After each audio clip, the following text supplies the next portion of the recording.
Over in the merchandise tent, and without further ado, the Harnetts.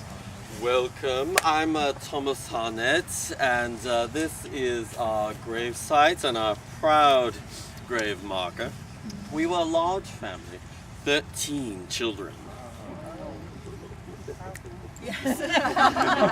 Hi, I'm Kathleen. I'm just here visiting from the other sunny side, the one north of here on Cherry. That's where I'm buried. But I come back to visit the family like any good daughter or sister would do. Of the 13 children, some were born in England, some here in America. I was born in England. My father was a gentleman farmer there. He grew hops and had a cherry orchard. In 1889, after crops failed 2 years in a row, he decided to move the family to Long Beach. He'd heard good things about California in the English press and was told about the mild climate and rich soil from a former farmhand of his who'd moved to Glendale. He'd also learned that in California, education was free. I sent Tom here first, as he was the eldest boy. Long Beach was just a struggling little seaside resort back then, with a few hotels right on the beach, surrounded by acres and acres of farms. There were fields of flowers, fruits and vegetables, and, wonderful, wonderful farmland. That must be a little bit hard for you to believe, those of you who live here in the city today, right? I scouted around for land that we could work as a family. We found 5 acres, including a house. It was called a ranch rather than a farm. By any name, Father bought it. It was just up the street at 25th and Atlantic. Father had a large and thriving garden coming from the England to this milder climate. He was delighted he could grow chives year-round. And most of what we raised, we ate ourselves. With a family of 13 children, it took a farm to feed us. The rest we traded or sold with friends or neighbors.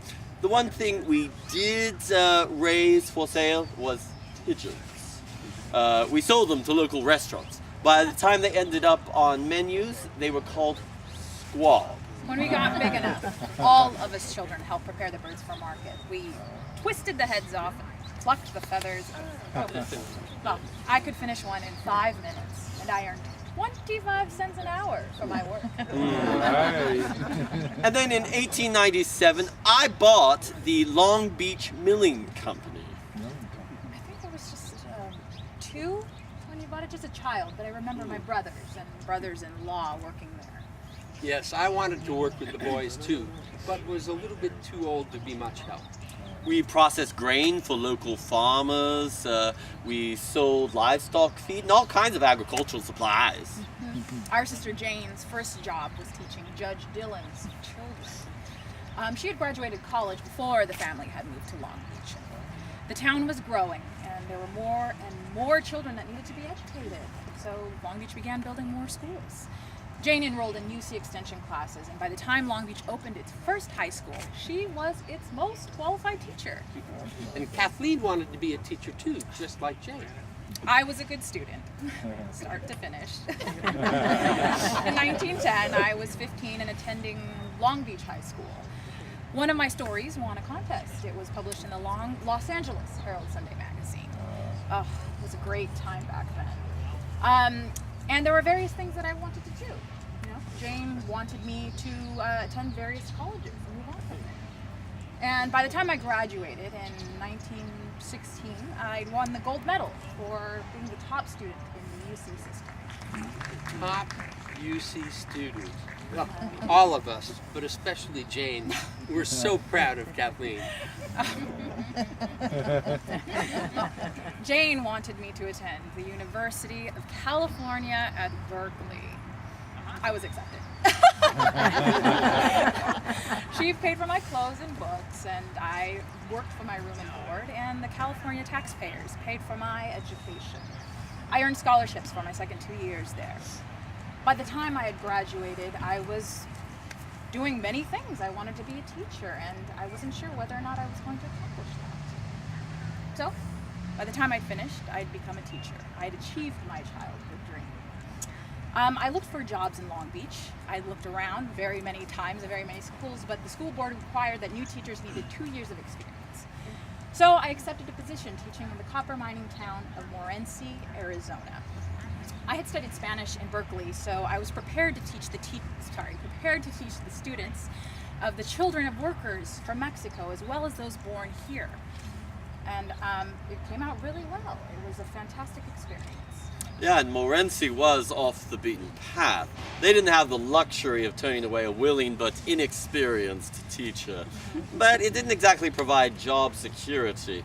The school would be closed if the copper mines were shut down by the owners fighting with the unions.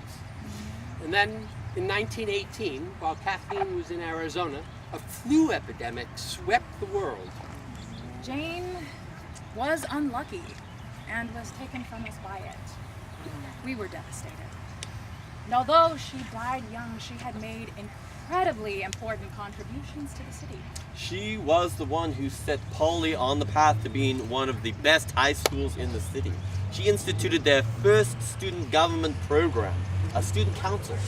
She showed them how democracy worked and how they could be a part of it. She collected information and stories about the area. She wrote the first pamphlets about the city's history. Walter Case built on her work and was given credit for being the first, but he wasn't. She was the first. Sorry, Walter. In any case, I returned home for her funeral, and before I could get back to Morenci, I was hit by a car. I was walking to church one morning, and all of a sudden, out of nowhere, a car hit me and just drove away. So Right. I stayed for his funeral too. It was hard enough losing our sister and father so close together. In 1934, I returned to Long Beach after accepting a teaching position at Poly. I shared a place with another teacher, Violet Hess. She taught at Long Beach City College. Well, it was a great time. We continued to teach there, and there were many changes happening in the city. Can you think of a few? Well, oil was discovered. That's right. Oh my gosh, when I left for Long Beach, oil had been discovered in Long Beach, and all the farms were replaced with dirty and noisy oil equipment. And soon after our father's death, our mother sold the ranch and built a comfortable new place built it up on Sunrise Boulevard. They're probably wondering if there was oil found on our land. Oh yeah. Maybe. Maybe I returned home an heiress. Maybe you imagined very many things. Well, you'll be disappointed.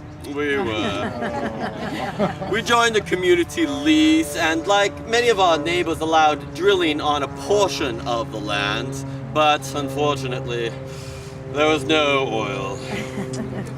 So I returned teaching at Poly, and I returned to living on my salary. Yes. I moved the milling company to Long Beach Boulevard and Willow. We wanted to be close to the Pacific Electric trolley tracks.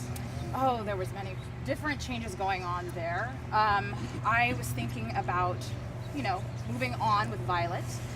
We continued sharing a home together, and various many things going on with the oil company. I can't think of any more that was going on there at the time. Well, do you remember that March 10th, 1933? Yes, the day of the big earthquake. How could I forget? Very many buildings collapsed at Poly. Oh my goodness. Well, luckily, all the teachers, staff, and students were saved. They had all left. The quake has struck in the late afternoon, and everyone was gone for the weekend. I was never able to return to my classroom. I had to teach in a tent on the campus. Well, in case you're wondering about me, the Harnett house came through it without much damage. But then, a few months later, in June, a refinery exploded up here on Signal Hill and blew out the house's windows.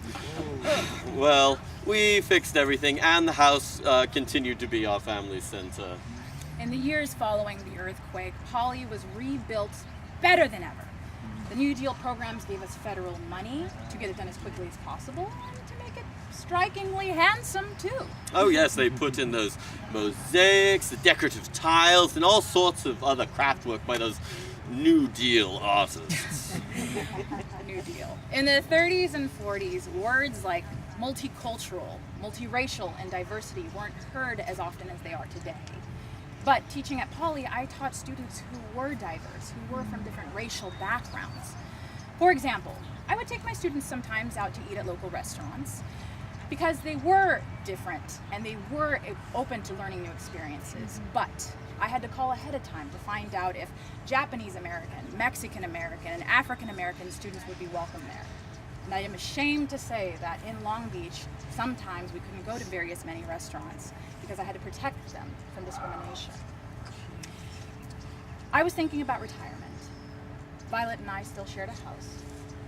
One of her young relatives, a little girl, had come to live with us a few years before, but she was grown now, so we decided to retire and relocate to Running Springs. And then in 1954, I passed on. There was less and less agriculture around here, and I had to travel farther and farther and work harder and harder to keep the company going. I was 80 when I died, and I had let the company deteriorate quite a bit. I'm sad to say that I fell to my brother Frank to close the place. Frank couldn't find anyone to buy the business, so he decided to sell the buildings and the equipment separately. Violet passed in 1960, so I came back to Long Beach. I decided to organize outings for my church members at our family church, St. Luke's. And you'll be happy to know that when it was first starting, Tom acted as its senior warden. It was a great thing for him to do, but unfortunately only men could hold those jobs back then. I was glad to see that when I returned, women were holding those jobs too. I traveled the world with friends. I even started a program to deliver flowers to homebound church members, lilies on Easter, poinsettias at Christmas. And in 1988, as the oldest parish member, I got to meet Prince Andrew and Sarah Ferguson when they visited Long Beach. In 1991, I left Long Beach. I was 96 years old. Wow. Before we leave you, I just want to mention that two of the relatives we mentioned today, Polly Johnson and our brother Frank, were past presidents of the Historical Society of Long Beach, the group that brought us here today to tell our story.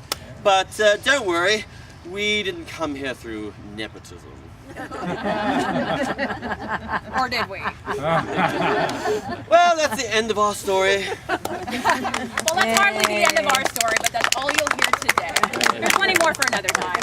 Thank you very much for your support and for helping keep history alive in Long Beach. Good job.